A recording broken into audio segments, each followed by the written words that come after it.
Il-Kunsill Reġjonali tal-Lvant ospita konferenza Ewropea f'kollaborazzjoni mal-Kumitat tar-Reġjuni u l-Università ta' Malta. It-tema l-użu tal-intelligenza artifiċjali fil-ġejjieni tas-soċjetà.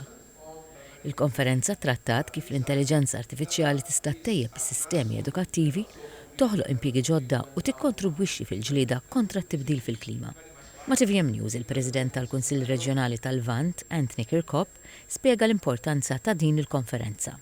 Il-topic għazinni ħana wara konsultazzjoni mal-Università Lokali, nafu li l-lum kulħadd jitħaddet fuq Artificial Intelligence, ġifieri allura ħassejna li għandna natu opportunità lil kulħadd li nkunu nistgħu nitkellmu aħjar, nispjegaw aħjar u kemm it-tajjeb u l-ħażin biex kemm jista' jkun tintuża għal benefiċċju u mhux kif jista' jsiru xi abbużi.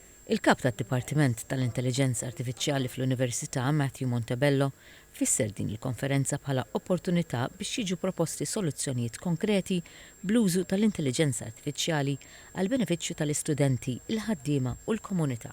Mill-aħħar tal-2022 għaw intelligenza artifiċjali ġenerattiva li ovvjament disruptjat kompletament kif nagħmlu, kif nassessjaw, kif ukoll mhux aħna fl-università imma wkoll fis-sekundarja u anke fil-primarja.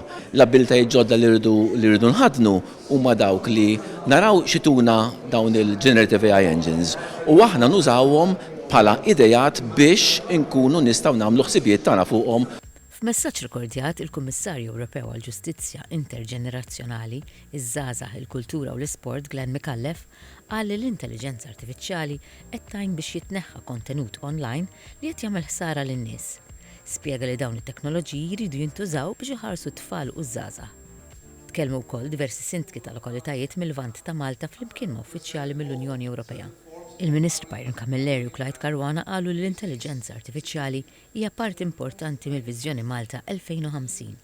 Qalu li l-intelligenza artifiċjali se tkun parti integrali minn amministrazzjoni pubblika, is-sigurtà u l-iżvilupp tas-suq tax-xogħol.